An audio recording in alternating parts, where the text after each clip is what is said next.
Oke, Assalamualaikum warahmatullahi wabarakatuh. Selamat datang kembali di channel saya.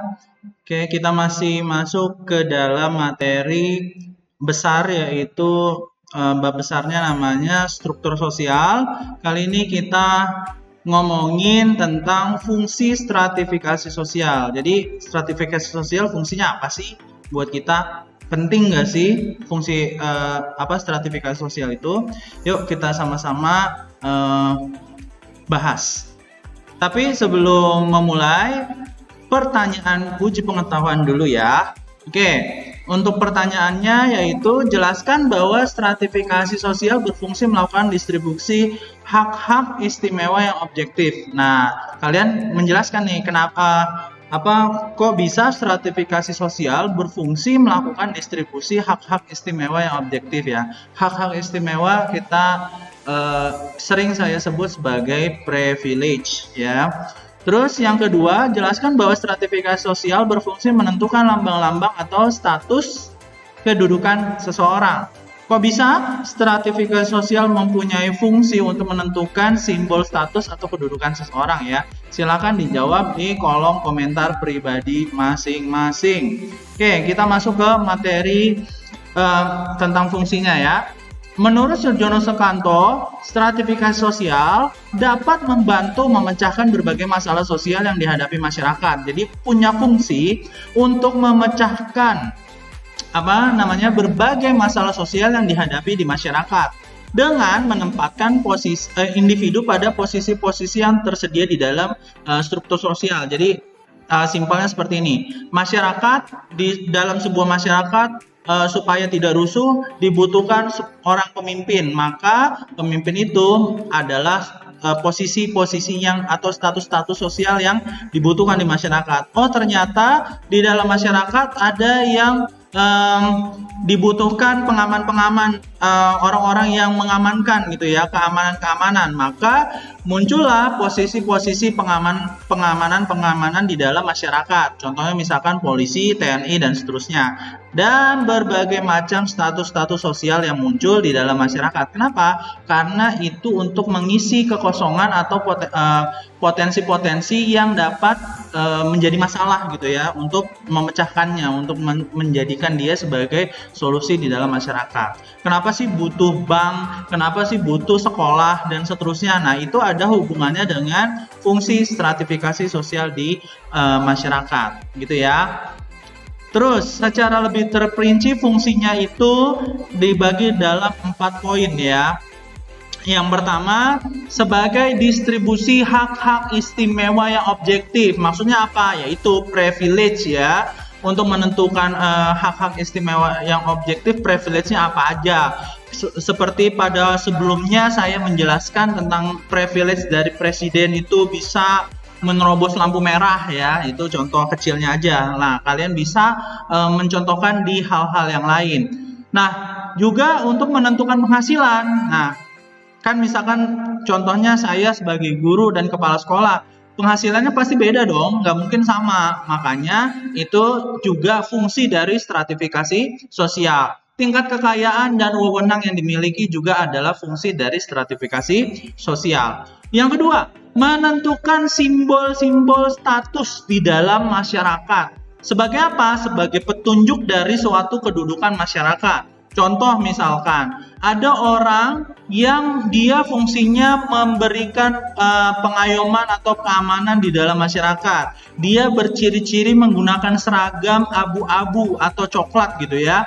Nah, siapakah beliau? Oh, ternyata mereka adalah polisi-polisi gitu kan. Oh iya, ternyata ada yang pakai baju loreng-loreng. Nah, ternyata di situ adalah tentara. Nah, jadi stratifikasi sosial juga berfungsi untuk menentukan dia harus pakai simbol apa, dia pakai logo apa dan seterusnya ya.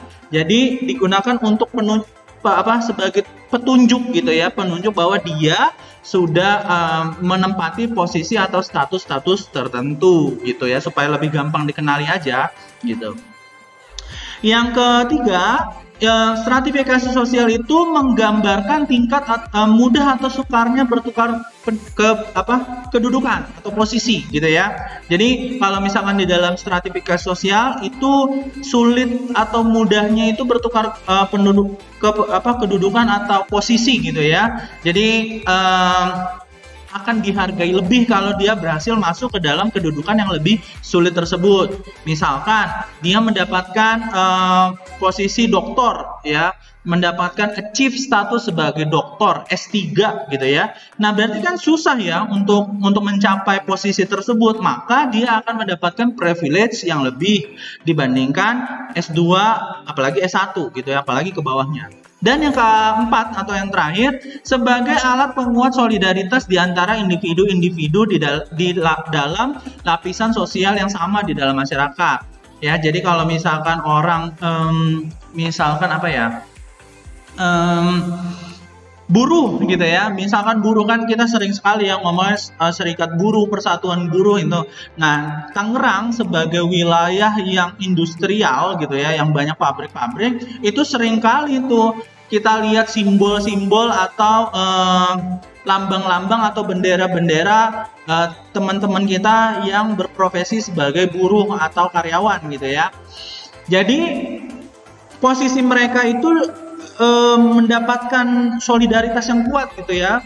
Apa contohnya? Contohnya ketika tanggal 1 Mei ya diperingati sebagai Hari Buruh, mereka secara berbondong-bondong datang untuk menyuarakan aspirasinya. Apa yang mereka tuntut ya pada Hari Buruh tersebut. Mereka ingin naik memperbaiki kesejahteraan, menghapuskan peraturan-peraturan yang menyulitkan kaum buruh dan seterusnya. Jadi stratifikasi sosial berfungsi sebagai alat penguat solidaritas di posisi yang sama. Ingat ya, ini posisi yang sama. Jadi buruh atau kaum proletariat itu dia posisinya kan sama, setara. Maka dia biasanya akan solidaritasnya kuat. Gitu ya.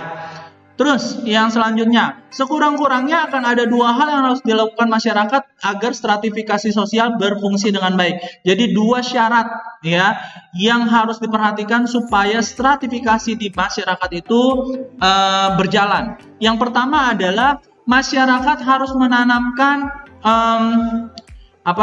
keinginan pada individu-individu yang sesuai untuk mengisi berbagai posisi dalam masyarakat. Nah, jadi posisinya itu memang harus segera dipenuhi dan harus diyakinkan bahwa posisi tersebut penting gitu ya. Contoh misalkan, kenapa sih saya harus jadi PNS? Kenapa sih saya harus jadi polisi? Kenapa sih saya harus jadi TNI dan seterusnya? Nah, jadi masyarakat harus menanamkan keyakinan bahwa posisi-posisi itu tuh penting dan nggak kalah dengan yang lain gitu ya, karena memang semuanya juga mempunyai fungsi-fungsi tertentu. Terus yang kedua, setelah individu pada posisi yang tepat, masyarakat harus mengembangkan kesadaran untuk menjalankan peranan sesuai dengan posisi tersebut. Jadi nggak boleh berlebihan atau juga nggak boleh kurang gitu ya. Jadi harus sesuai dengan posisi dan perannya tersebut. Jadi kalau misalkan dia posisinya adalah seorang misalkan hakim gitu kan, maka dia harus menjalankan peranannya dengan sebaik-baiknya. Supaya apa? Supaya hukum berjalan dengan tegak gitu ya, dengan benar. Tidak ada orang yang seharusnya tidak dipenjara malah dipenjara, atau sebaliknya yang seharusnya dia dipenjara karena korupsi malah nggak dipenjara, malah atau penjaranya jadi bagus dan segala macam. Nah itu jadi fungsi-fungsi orangnya harus tepat pada kepada status dan peran yang dia punya, seperti itu. Oke, saya kira cukup untuk pembahasan kali ini. Semoga bermanfaat. Kita ketemu lagi di pertemuan selanjutnya ya. Wassalamualaikum warahmatullahi wabarakatuh.